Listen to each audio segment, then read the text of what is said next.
Good morning, students. Let's continue our chapter Food and Digestion. In my last video of this chapter, we discussed about different nutrients.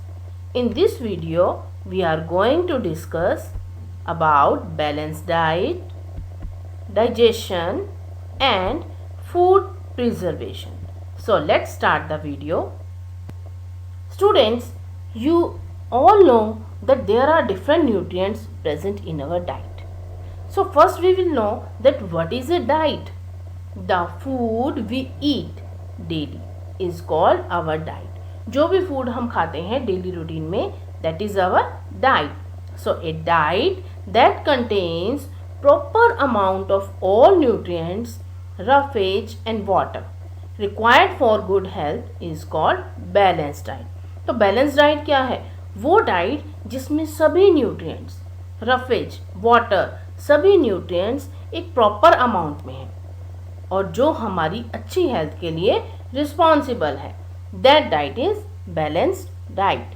For good health and proper growth it is important to have a balanced diet. हमारी body की अच्छी growth के लिए balance diet लेना बहुत ज़रूरी है. Now we will come to know that what happens to the food in our body. In our body, digestion takes place. So what is digestion? The food that we eat cannot be absorbed directly by the blood. जो भी food हम खाते हैं वो हमारे blood के द्वारा directly absorb नहीं होता. उसका डाइजेस्ट होना बहुत ज़रूरी है. All the food has to be digested. क्योंकि डाइजेशन से क्या होता है, जो फूड है वो छोटे छोटे पार्टिकल्स में ब्रेक डाउन हो जाता है जिसकी वजह से हमारी बॉडी उसको एब्जॉर्ब कर सकती है. Digestion is the process in which the complex food we eat is broken down into simple soluble substances which our body is able to use. Digestion क्या है? It is a process. उस process में क्या होता है, जो complex food हम लोग खाते हैं वो फूड कॉम्प्लेक्स क्यों है? क्योंकि उसके अंदर कार्बोहाइड्रेट्स भी है, फैट्स भी है, प्रोटीन्स भी है, विटामिन भी है, सारे न्यूट्रिएंट्स हैं. ठीक है, तो वो जो कॉम्प्लेक्स फूड है दैट इज ब्रोकन डाउन. वो टूटता है सिंपल मॉलिक्यूल्स में, सोल्यूबल सब्सटेंसेस में, जो हमारी बॉडी में डिजोल्व हो सके ताकि हमारी बॉडी उसे यूज कर सके. These simple soluble substances can be absorb by the blood. ये जो सिंपल सब्सटेंसेस होते हैं उसको ब्लड एब्जॉर्ब करता है और पूरी बॉडी में सर्कुलेट करता है. Now we will see that what are the steps of the digestion. First step is inside the mouth. Mouth के अंदर फूड के साथ क्या होता है? जब भी हम फूड लेते हैं, फूड कहाँ से लेते हैं? माउथ से. So mouth is the entry point of the food. When we take a food, our teeth cut it.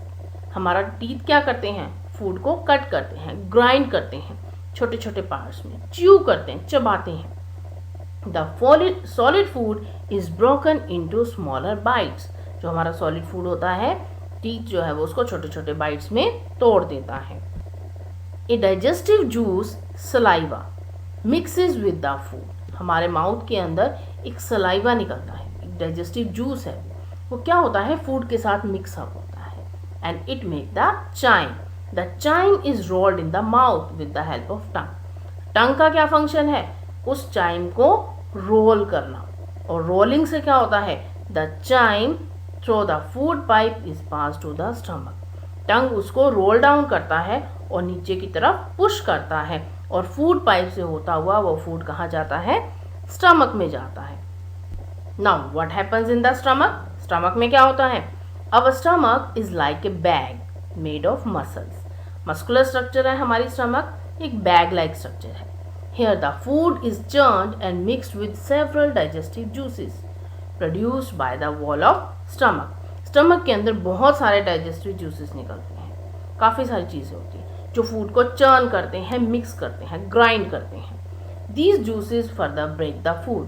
ये फूड को और सिंपल सब्सटेंसेस में तोड़ते हैं. Now what happens in the small intestine? From the stomach, the food is pushed into long coiled tube called small intestine. You can see in this picture that the small intestine is a long pipe-like structure, tube-like structure. It is highly coiled. बहुत ज़्यादा coils होते हैं इसके अंदर. This is known as small intestine. More digestive juices from liver and pancreas are added है. Small intestine में liver से और पेनक्रियाज से बहुत सारे डाइजेस्टिव जूसेस आते हैं. तो मैक्सिमम जो डाइजेशन है वो हमारी बॉडी की कहाँ होती है? स्मॉल इंटेस्टाइन में होती है. These juices mix with food. ये जो मिक्स जूसेस आते हैं, मैंने अभी बताया आपको, लीवर से, पेनक्रियाज से, वो फूड के साथ मिक्स हो जाते हैं and completes the process of digestion. Digestion की प्रोसेस को कंप्लीट करते हैं. अब डाइजेशन की प्रोसेस कहाँ कंप्लीट होगी? स्मॉल इंटेस्टाइन में. यहीं पर एब्जॉर्प्शन भी होगी. The blood vessels in the walls of small intestine. Small intestine की वॉल में जो ब्लड वेसल्स होती हैं वो क्या करती हैं? डाइजेस्टेड फूड को एब्जॉर्ब कर लेती हैं. और the blood takes the food to different parts of the body. आपको पता है कि ब्लड हमारी पूरी बॉडी में सर्कुलेट होता है. तो उस ब्लड के साथ जब ये फूड मिक्सअप हो जाता है तो फूड भी हमारी बॉडी के हर पार्ट तक पहुंचता है. अब ये तो था डाइजेस्टेड फूड के साथ क्या होता है. अब जो अनडाइजेस्टेड फूड है, undigested food goes into the large intestine. So what happens in the large intestine? It absorbs water from the food waste. जो फूड वेस्ट होता है उसमें से वाटर को एब्जॉर्ब कर लेता है and carry it to the kidney. और उसको किडनीज तक लेके जाता है. This water from the kidney goes out of the body as urine. अब ये जो वेस्ट वाटर होता है किडनी के थ्रू हमारी बॉडी से एज ए यूरिन बाहर निकल जाता है. द रिमेनिंग सॉलिड वेस्ट, जो सॉलिड वेस्ट होता है, that goes out of the body as stool. तो लार्ज इंटेस्टाइन का मेन फंक्शन क्या है? हमारी बॉडी से अनडाइजेस्टेड फूड को और एक्स्ट्रा वाटर को बाहर निकलवाना. Now you can see the complete picture of the digestive system. First part of the digestive system is mouth. Mouth क्या है? मैंने अभी बताया था, that is the entry point of the food. ये क्या है? digestive system का start option है. और anus क्या होगा? digestive system का end option है. ठीक है, तो हम क्या कह सकते हैं कि digestive system that starts with mouth and end at the anus. Mouth से start होता है और anus पर खत्म होता है. माउथ से फूड कहाँ जाता है? फेरिंग्स में. फेरिंग्स के बाद आता है ईसोफेगस. ईसोफेगस क्या है? अभी बताया था हमने, फूड पाइप. अब फूड पाइप से फूड कहाँ जाएगा? स्टमक. स्टमक के बाद आएगा स्मॉल इंटेस्टाइन. स्मॉल इंटेस्टाइन के बाद लार्ज इंटेस्टाइन. और वहाँ से अनडाइजेस्टेड फूड या जो वेस्ट मटेरियल है वो एनस के थ्रू बाहर चला जाएगा. So this is the complete diagram of the digestive system. You can draw in your notebook. Now we will see that what happens when we cook the food. Cooking of food. Cooking makes the food easily digestible. Cooking से क्या होता है? जो आपका food है वो digestible हो जाता है. अब अगर कोई सब्जी आप रो खाते हो या आपके पास अनाज है, आप उसको रो खाते हो, कच्चा खाते हो, तो आप उसको डाइजेस्ट नहीं कर सकते. हमारी बॉडी उसको डाइजेस्ट नहीं कर सकती. तो कुकिंग क्या करती है? Cooking make the food easily digestible. It also makes the food delicious. क्योंकि कुकिंग करते हैं हम क्या करते हैं? उसके अंदर हम स्पाइसेस डालते हैं, मसाले डालते हैं. ठीक है, उससे क्या होता है? फूड डिलीशियस हो जाता है, टेस्टी हो जाता है. To cook the food we boil, fry, bake और रोस्ट इट. कुकिंग के लिए हम क्या करते हैं? बॉयल भी करते हैं, फ्राई भी करते हैं, बेकिंग भी करते हैं, लाइक केक और पेस्ट्री है, रोस्ट भी करते हैं. ठीक है, तो ये सब एक मेथड्स हैं, डिफरेंट मेथड्स हैं फूड को कुक करने के. Next is food preservation. All fruits, vegetables and cooked food get spoiled at room temperature after some time. जितने भी फ्रूट्स हैं, वेजिटेबल्स हैं, या जो फूड हमने कुक किया है वो थोड़े टाइम बाद अगर रूम टेम्परेचर पर आप देखो तो वो ख़राब हो जाते हैं. Such foods give out foul smell and taste. उसमें से गंदी स्मेल आने लगती है और टेस्ट भी खराब हो जाता है. This is because microbes start growing in it. क्योंकि उस फूड पे माइक्रोब्स जैसे आपके बैक्टीरिया हैं वो उस पर ग्रो करना शुरू हो जाते हैं, जिसकी वजह से उसका स्मेल और टेस्ट खराब हो जाता है. If the growth of microbes are stopped, अगर हम उन माइक्रोब्स की, बैक्टीरिया की, फंजाई की ग्रोथ को रोक दें, the food can be stored for later use. अब उन माइक्रोब्स की ग्रोथ को हम कैसे रोक सकते हैं?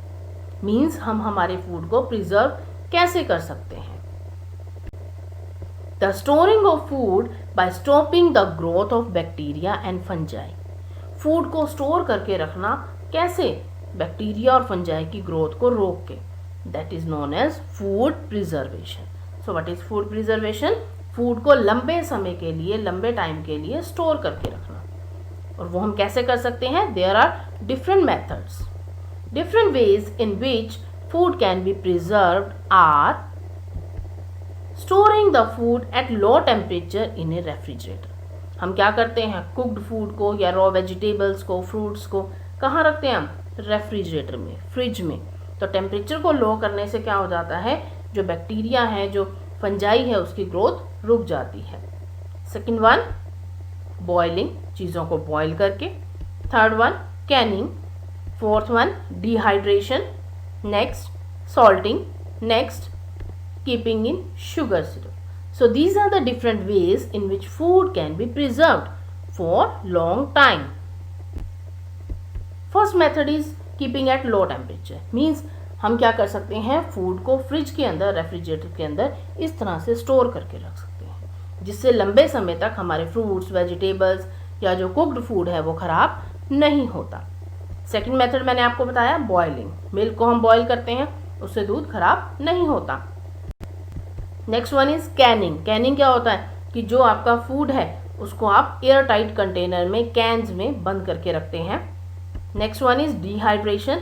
हम उसमें से उसको सुखा के हम उसको प्रिजर्व करके रख सकते हैं. लाइक किसी भी चीज़ के सीड्स को, बीजों को हम सुखा के रख सकते हैं. तो डिहाइड्रेशन क्या होता है? लॉस ऑफ वाटर, कि हम उसको प्रॉपरली सुखा देते हैं, उसमें से पानी निकाल देते हैं और उसको हम स्टोर करके रख सकते हैं लंबे समय के लिए. Next one is salting. Salting के अंदर हम क्या करते हैं? चीज़ों को साल्ट के साथ मिक्सअप करके हम स्टोर करके रख सकते हैं. Last is keeping in sugar syrup. चीनी की चाशनी बना के हम उसके अंदर भी चीज़ों को स्टोर करके रख सकते हैं. So these are the different methods of food preservation.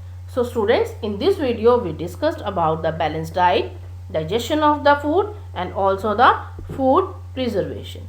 In my next video, we will solve some questions. Thank you students. If you have any doubt, then you can ask in the comment section below. If you like this video, then please like and share it and subscribe to the channel for more such videos.